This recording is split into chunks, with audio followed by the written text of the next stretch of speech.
Brigadier साहब, बहुत शुक्रिया आपके कीमती वक्त का। बताइएगा, यकीनन गुज़श्ता रात से तमाम तर मामला आपके सामने होगा और इस वक्त ताज़ा तरीन सूरत हाल ये है कि दीगर पोस्टों पर पाकिस्तानी झंडा लहराया जा रहा है। हमने देखा कि गुज़श्ता बरस मई में भी यही हुआ कि जब थोड़ी सी जंग की सूरत हाल बनी और उसके कुछ ही देर बाद सफ़ेद झंडे लहराए गए और कई पोस्टों पर पाकिस्तानी झंडा भी लहराया गया। अब भी वो वक्त देखने में आ रहा है। तो क्या समझते हैं कि पाकिस्तान कि अफवाज के साथ मुकाबला करना और वो भी दूसरे मुल्क से फंडिंग लेकर और रेंटियल मॉडल पर आप जब हों, जब आपकी मैशत भी मुस्तहकम ना हो, जब आपके मुल्क में सियासी इस्तेहकाम भी ना हो और दूसरे मुल्क से आप डॉलर्स लेकर पाकिस्तान के खिलाफ लड़ने चल पड़ें, फिर यकीनन इस तरह के नताइज का ही सामना करना पड़ता है। क्या कहेंगे आप? अफ्तारी से लेके अब तक होने वाले जितने पाकिस्तान ने काउंटर स्ट्राइक्स किए हैं, बेसिकली उसने अपनी मिसाल आप एक रखते हैं। और जैसे ऑपरेशन मरसूस के अंदर हमने सबक सिखाया था इंडियंस को, उसी तरीके से अब सबक सिखाया जा रहा है अफगानियों को। अफगानियों को बेसिकली शायद ही इंडिया की, और इंडिया को हम सब बेहतर जानते हैं कि कन्वेंशन लेवल पर जब वो ऑपरेशन सिंदूर में पाकिस्तान को हर्ट नहीं कर सका था, तो उसने सब कन्वेंशन लेवल के ऊपर लड़ाई करना मुनासिब समझा और उसके लिए सब कन्वेंशन लेवल के ऊपर टीटीपी के एलिमेंट्स और दीगर दहशतगर्द जो तंजीमें हैं जो अफगानिस्तान बेस्ड हैं उनको इस्तेमाल किया गया। और इस्तेमाल करने के बाद पाकिस्तान के अंदर उन्होंने एक किस्म का स्प्रिंग ऑफेंसिव अब लॉन्च किया था। पाकिस्तान ने 12 दफा माजी के अंदर नॉन कैनेटिक एफर्ट्स किए जिसमें पॉलिटिकल और डिप्लोमेटिक एफर्ट्स जारी थी और हमने काफी डायलॉग भी किए।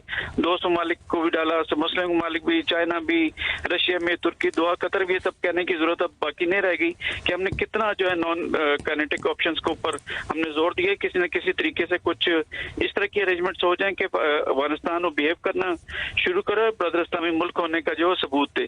लेकिन बदकिस्मती से वो हमारी जो रिस्ट्रेंट, रिस्पॉन्सिबिलिटी और रैशनैलिटी का जो हम जिक्र करते हैं उसको उन्होंने हमारी कमजोरी समझा। और अब कल जिस तरह से सुनने में आया था कि इसराइल की जो पार्लियामेंट है उसमें मोदी ने और नेतन्याहू ने मिलकर प्रो अफगानिस्तान एक पोजीशन ली। अफगानिस्तान जो इसमें कोई दो राय नहीं है कि वो इंडिया के जेर असर है और बेसिकली इट्स नथिंग, लेकिन वो एज लीवरेज के तौर पर अपनी जो सब कन्वेंशनल कैपेबिलिटी उसको इस्तेमाल करना चाहता है। उसको लीवरेज के तौर पर इस्तेमाल करने के लिए जो उसको नॉन स्टेट एक्टर्स की जरूरत है, उसके लिए फंडिंग की जरूरत है।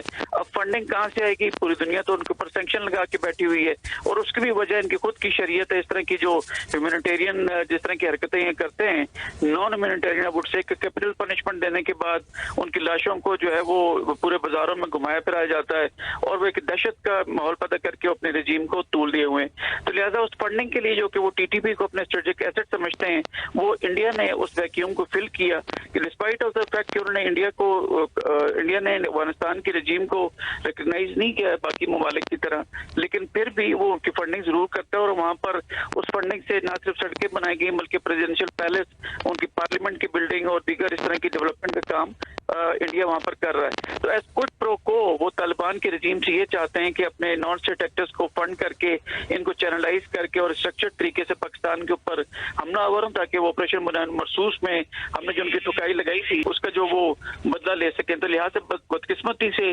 यहाँ पर जो है वो उनकी प्रॉक्सी बनना उन्होंने कबूल किया। और मैं समझता हूँ कि जो अफगानिस्तान के जो लोग हैं, जो गयूर अवाम है, वो एक ऐसी शनाख्त रखते हैं दुनिया में बड़े इंतहाई रिस्पेक्ट की नजर से देखी जाती थी 1979 से पहले और उसके बाद से लेके अब तक जिस तरह से इन्होंने अपनी शनाख्त को खोया है। और अब अगर किसी अफगानी को अगर आप देखें उसके शनाख्ती कार्ड को या फॉर दैट मैटर उसके पासपोर्ट को, तो पहला तासुर पूरा इंटरनेशनली एक दहशतगर्द होने का जहन में उभरता है। तो लिहाजा इस शनाख्त को जो खोना है उसको उसके अगेंस्ट की लीवरेज के तौर पर इन्होंने ये सब कन्वेंशनल जो है लेवल के ऊपर इंडिया की प्रॉक्सी बनना कबूल किया, अपनी शनाख्त को मजीद टेंट किया और पैसे पूरी दुनिया तो दे नहीं रही सिवाय अमेरिकन के जो इनको डेवलपमेंट के लिए जो उन्होंने प्रॉमिस किया था उसके अलावा दे नहीं रहे। तो लिहाजा फंडिंग उनसे मिलती है तो फिर उनके कहने पे चलते हैं। और कल के हमला जो हुआ है कि जिसमें हमें एक अपॉर्चुनिटी की जरूरत थी कि हम ऐसे ठिकानों को निस्तो नाबूद करें, स्पेशली जो अफगानिस्तान की डिफेंस फोर्सेज हैं जो कि इनको चैनलाइज कर रहे हैं नॉन स्टेट एक्टर्स को, तो हमें पहले तो हम थोड़ा रेस्ट्रेंट का मुजाहरा किया और हमारे जो शेपर्स हैं उन्होंने और एयरफोर्स ने जो है सिर्फ टीटीपी और दीगर जो नॉन स्टेट एक्टर्स उनके ठिकानों को निशाना बनाया था, लेकिन हमने किसी मिलिट्री इंस्टॉलेशन को या उनके हेडक्वार्टर को तबाह नहीं किया था। लेकिन कल जो उन्होंने अनप्रोवोक फायरिंग की है, तो हमें एक अपॉर्चुनिटी ऐसी मिली कि हम फिर उनको टिका के इस तरह का जवाब दें कि वो जो नॉन स्टेट एक्टर्स और जो फिर इसराइल के साथ और इंडिया के साथ गठजोड़ है, फिर उसके तमाम ताने बानों को हम बिखेरें। तो अल्हम्दुलिल्लाह कल रात से लेके अब तक सही, बहुत शुक्रिया। ब्रिगेडियर रियाज शहीद मिन्हास साहब हमारे साथ मौजूद थे।